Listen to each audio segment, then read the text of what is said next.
What are the three key fantasy football questions facing the 2023 Cincinnati Bengals ahead of their training camp? It's time to break it down right here and right now as we begin another edition and close another week of Locked On Fantasy Football. You are Locked On Fantasy, your daily NFL fantasy podcast. Part of the Locked On Podcast Network, your team every day.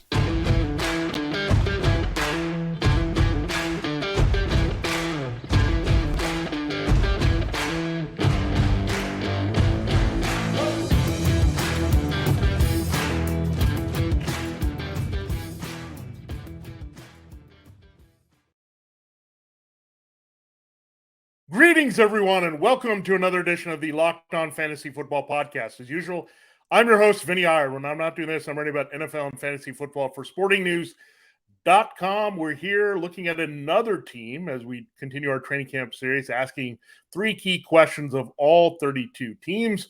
We're getting there to all of them before camps open throughout the league. Today's team is the Cincinnati Bengals. So we're into the AFC North. We did all the NFC teams. We've done the AFC East. We also broke down for you the Baltimore Ravens. So we have on deck the Browns and Steelers yet to come, then looking at the entire AFC South and AFC West. So a lot of good stuff here to break down with those teams. The Bengals definitely are an exciting team to look at. They are the top team the past 2 years in the AFC that isn't the Kansas City Chiefs. So we're excited to see what they can do here with their awesome offensive skill weapons around Joe Burrow. And how high can Joe Burrow get with the ceiling? And is there a worry about Joe Mixon? Those are some of the things we're going to explore here on today's show. Thanks again for making Locked On Fantasy Football your first listen today. Subscribe and follow for free wherever you get your podcasts. We're part of Locked On Podcast Network, your team every day, your fantasy football team every day. All right, let's ask that first key question. What's the deal with Joe Mixon, and how worried should we be about his status with the Bengals? All right, we know Joe Mixon, the contract is a little bit iffy. They want to cut some salary here to extend Joe Burrow and give him the maximized deal that he's looking for. And you look at Mixon, very productive last year again. He finished overall as RB12, so the last RB1 on the board in terms of overall half-point PPR scoring. RB9 when you consider his average scoring, and he's ranked at RB14, so just outside the RB1's top 12 in half-point PPR, according to the expert consensus here for 2023. But that comes with a little bit of a caveat that he may not be on this team. They're trying to work out a deal, reduce his salary, restructure his contract, and make it work. He's had a tumultuous offseason with a off-field accusation here, so things that are playing out of his favor there, as well as his age. He is 27. They're going on having a bigger workload than most at this stage of his career. You look at what happened with his numbers last year, 210 carries, 814 yards there. So pretty good number overall, but 3.9 yards per carry. That was a little bit disappointing. Where his bread was buttered really was the fact that he was able to get back in the end zone, 9 touchdowns, and he also had 60 receptions for 441 yards. So that's kind of what helped him out here. We know down the stretch and into the Super Bowl, Samaje Perine took over a little bit the last 2 years in the AFC Championship again. We saw a lot of Perine, but Perine is gone, and with it, 95 carries, 133 touches. So those are vacated.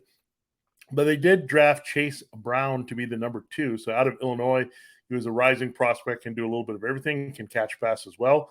There's also a limited role so far for Travion Williams. They're high on him. They've been hyping him up a lot.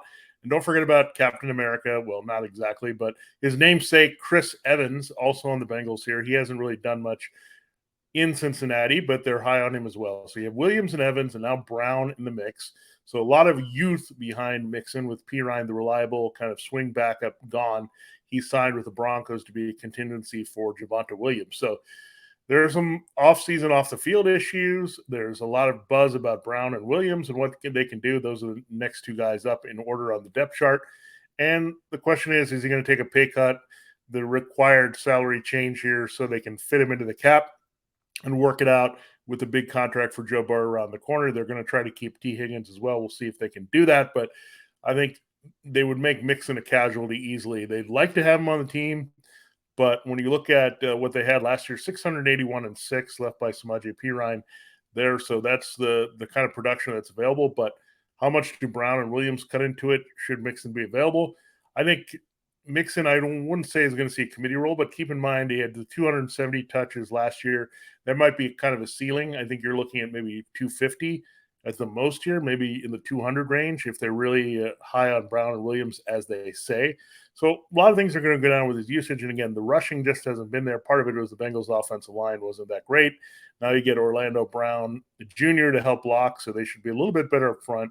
And hopefully he can have that production. But again, the biggest concern with Mixon right now, I think dropping him, that's a reasonable spot, right? I mean, you drop him down on average RB9 to RB14. So 5 spots with all the things that are going on are fair, but I think dropping him below that is a little bit premature until we have any indication that Mixon may not be on the team and the Bengals are going to move on here. So I still like that. Maybe I draft him a little bit lower just because there's more uncertainty. I do like Chase Brown, what he brings to the table. Williams has been hyped quite a bit. They like what they can do, and the Bengals have said they just haven't had the opportunity. So Perine is gone, and those numbers could be easily swallowed up by Brown and Williams, and you have Evans as well, who's a good pass catcher. So we'll see if Mixon can maintain that pass catching role. He's had the key touches over Perine. I think it's been a little overblown that Perine is a pass catching back. Mixon definitely was involved with those 60 receptions, but definitely you could see a drop in that as well as a drop in the workload and carries to keep him a little bit fresher and maybe make him a little bit more touchdown dependent. So then I'm going to err on the side of caution with Mixon. Right now, as part of the team, I'm not going any higher than RB2. I think RB14 might be a little bit too high in half-point PPR because of that receiving diminished role. So I'm going to be careful. I'm going to draft him more as an RB2 at this stage, very deep into that, closer to the 20s versus the teens here with what we're looking at Joe Mixon's value in 2023. So there you have it. There's the first key question asked about the Cincinnati Bengals here from a fantasy football take, and we will ask about the wide receiver core and Joe Burrow here before it's all said and done on the show. We'll see what's up with Jamar Chase and T. Higgins, and with Burrow himself, what he can do here in 2023 for an encore in fantasy football. It is an exciting time of the year, and we know the Bengals are waiting for their NFL season to start, but it's in full swing for the Reds, Ellie De La Cruz, making them one of the more exciting teams in baseball with the Texas Rangers, Tampa Bay Rays. There's just a lot of teams coming up strong. Atlanta Braves, of course, tearing it up in the NL. Well, the best place to get in on the MLB action is at FanDuel. And with FanDuel, you can get 10 times your first bet amount in bonus bets up to $200. That's right. Just bet $20 and you'll land $200 in bonus bets, win or lose. That's $200 you can spend betting everything from the money line to the over-under to who you think is going to hit the first home run in a game. That's all on an app that's safe, secure, and super easy to use. Plus, when you win, you can get paid instantly on FanDuel. There's no better place to bet on MLB than FanDuel, America's #1 sportsbook. So sign up today. Visit FanDuel.com/lockedon to get up to $200 in bonus bets. That's FanDuel.com/lockedon. FanDuel, official partner of Major League Baseball and a proud sponsor here of Locked On Fantasy Football.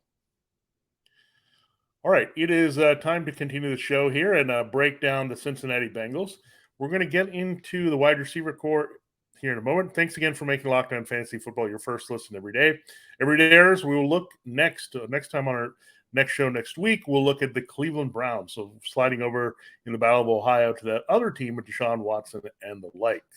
All right, let's go back to looking at the Bengals. This is more of a luxury kind of pick type question mark. Do Chase and Higgins, that's Jamar Chase, T. Higgins, go off again as top wide receivers? Now, let's look at the numbers from last year in half-point PPR. Chase was wide receiver 12 overall, so the last wide receiver 1, but wide receiver 6 in terms of average points per game. So in this time, right now, he's ranked as wide receiver 2 behind Justin Jefferson, ahead of Cooper Kupp and others. Chase is there, but look at T. Higgins. He was wide receiver 17 overall, wide receiver 15 in average scoring, so nearly a wide receiver 1, top 12, and he is in the top 12 as the wide receiver 12 in the expert consensus rankings. So you have Chase up there, Higgins up there. These two guys are dominating the rankings at the Bengals receiving corps. And it might make you scratch your head a little bit because Tyler Boyd did finish as wide receiver 30 last year in overall scoring. But when you look at it per average, wide receiver 43, and his ranking now is wide receiver 57. Now, you look at the Bengals, take a deeper dive here, 148 vacated targets, but keep in mind 119 of them come from Samaje Perine and Hayden Hurst. So those younger backs are going to help eat up the Perine catches behind Joe Mixon, and Hurst is going to be replaced by Irv Smith Jr. So a lot of those things are going to be made up there, but not quite. And you also look at Tyler Boyd and what's behind him. They now have two rookies, Charlie Jones and Andre Iosivas. And so little depth change there with Trenton Irwin behind Tyler Boyd. So a little bit of a crowd. I think Boyd will be a casualty. If they lock up Joe Burrow and Jamar Chase, it's going to be hard to keep Higgins and Boyd. Boyd, I think, especially is expendable, and that's why they drafted these guys such as Jones and Iosivas. So they've got some slot options to go in that direction. Now, the question is, why is Chase ranked so much higher than Higgins? I think he has a chance to be more dominant here. I think they found a way to adjust. I think that's what kind of happened, right? With Jamar Chase as a rookie, he took the league by storm, was able to make big plays. People didn't respect him as much, a double team. And now they do, right? He's the focal point of this offense. But the Bengals found different ways to get involved, move him around, align him in the slot when needed, put him on different sides on the outside, to put the ball in his hands in the open field, show his run after the catch skill. So same thing the Vikings have learned with Justin Jefferson, the former LSU dynamic receiver there as well, to just scheme your number one guy open. And they're doing that a lot more for Chase. Higgins is a little bit more dependent on Chase seeing some attention there. So that's why you have that separation. But I think Jamar Chase has a monster year. Could he finish as the wide receiver one overall? Absolutely. I think he has that type of role here with Joe Burrow being an elite quarterback. He's a go-to guy all over the field. He could finish like we saw many times with Tyreek Hill for Patrick Mahomes when they were both in Kansas City. So, yeah, the separation could be there. So if I'm worried about one not living up to expectations, it's actually Higgins. Even though Chase is the wide receiver 2, I think he could, again, go off and really exceed that even more. Well, Higgins, wide receiver 12, maybe a little bit aggressive given that separation. And given there's some more mouths to feed, I get it. It's all maybe competing with Tyler Boyd, but you factor in the tight end and the backs and the new receivers, it's going to cut in more to Higgins' workload than Chase. So there you have it. There's a second key question here. We feel a little bit better about Jamar Chase with his high, lofty expectations of wide receiver 1 than we do with T. Higgins. Now we'll see if that all works for Joe Burrow. How high is Joe Burrow's ceiling? We'll explore that in our final segment here, breaking down the 3 key questions for the 2023 Bengals ahead of training camp. Again, we really appreciate you listening. Subscribe and follow for free wherever you get your podcast. We're Locked On Fantasy Football. We're part of Locked On Podcast Network, your team every day, your fantasy football team every day. And don't forget, we still have 2 more teams to break down in the AFC North. The Browns and Steelers are on deck. It's time to continue and close the show here with a look at the key question around Joe Burrow. There's really no question about Joe Burrow, but the real query here is, can Joe Burrow finish as the QB1 overall? Can he ascend to that status? We've seen different quarterbacks do that. He's on that trajectory. Let's look at the numbers. First, he was QB4 last year in terms of overall scoring. He was QB4 in average scoring. So however you look at it, Joe Burrow was QB4. He's being ranked conservatively as QB5. That's because Lamar Jackson is in the mix there behind Jalen Hurts, Patrick Mahomes, and Josh Allen. So the numbers last year, let's look at it. 44-75, good numbers there. 35 TDs, 12 interceptions. The previous year, 46-11, 34 and 14. So around the same numbers there. A few less interceptions, 1 more touchdown. He's finished in a really good shape here. He finished in 2021 as QB8 in terms of overall scoring, QB10. So he ascended quite a bit. He went up 4 spots, 6 spots, however you look at it there. And this was a big reason why. Don't forget about this. He had 257 yards and 5 rushing TDs. So he got to the 40 total TDs there that were very critical to his numbers. But passing yard right around that 4,500. And the question is, how high can his ceiling go? Now, we expect another 500 to 600 passing attempts from him. 400 plus fantasy points is the key threshold to push above that. Last year was around 369 points. So to bump that up, I think he has to get to 45 touchdowns. So add 5 touchdowns, and essentially you get 30 more points that way. 4,800 yards to 5,000 yards. Will that come to fruition? Something we can look at. And that means he doesn't have to rush as much. you could get 150 and we'd be okay. We just need the 45 combined touchdowns and the 4,800. And really, what would really boost if he can push to 5,000, which is a possibility. Is he a 5,050 guy? I think Joe Burrow definitely has that potential with the weapons he has. So when you look at that, 5,050 is probably going to do it. It doesn't matter what he's doing on the ground. That's probably going to make him the top quarterback in fantasy. So he's right there. And right now, he's a good value. I say QB5 is a great value. You think, oh, wait, it's already pretty high. But if anyone you think can finish with the QB1 overall, he's going to be worth it. I actually think I feel a little bit better about him maybe displacing Josh Allen this year because of maybe running less from Allen and Burrow putting some numbers. We'll see about Hurts and Mahomes, but he could definitely be up there with Mahomes as the best, like pure passing quarterback with a little bit of running to supplement those totals. So there's a potential, yes, even without the running dedicated work that Hurts, Jackson, and Allen can do to some degree, that Burrow can really cut through and ascend to where we've seen it. And I think it could be a Mahomes-like transcendent season here for fantasy. And MVP is always in the mix for that. And we know if you can put up MVP-like numbers, you're going to have a good chance to be the dominant QB1 force in fantasy football. So I think in Joe Burrow, great value here. I'm willing to take him as high as QB3 if you want to look at him right there as an alternative. Mahomes and Allen. I think I still like Jalen Hurts a little bit better. Lamar Jackson, there's a case that Burrow should go over him as well here with his pure passing numbers. So there you have it. There's a breakdown of the 3 key questions facing the 2023 Cincinnati Bengals from our fantasy football angle here. And really not much to see here. I think we're going to trust the studs to come through: Joe Burrow, Jamar Chase, and T. Higgins there in the passing game. I wouldn't dig too deep there. We'll see how it works out with the new tight end, Irv Smith. But Tyler Boyd, you got to fade him. Joe Mixon, you're fading him as well because of the presence of Brown and Williams there to help replace Samaje Perine. So the Bengals are an excellent offense, and I think they'll get better here with Zach Taylor and Brian Callahan. They're established. Their offensive line with Orlando Brown Jr. is going to make everything more settled here overall up front for them. So really in good position to be one of the better teams overall in fantasy football production here this season. So excited about the Bengals. And really, there's not much downside with Joe Burrow. I think he has a high floor, high ceiling. And again, those receivers make it happen when you have 2 potential wide receiver ones.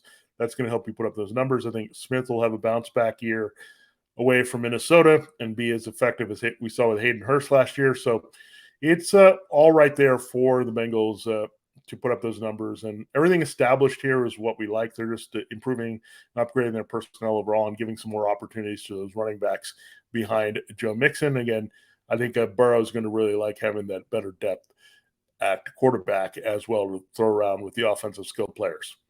All right, so the Bengals, 3 key questions there. With the Browns, we'll ask about Deshaun Watson. We'll see what's up with Nick Chubb and maybe a bigger feature role than he's ever had before. And look at that wide receiver core, trying to figure out any standouts behind Amari Cooper. So a lot of good stuff to break down with Cleveland after we look at Cincinnati on today's show. Thanks again for making Locked On Fantasy Football your first listen today. Subscribe and follow for free wherever you get your podcasts. We're available on YouTube and, of course, on all audio mediums.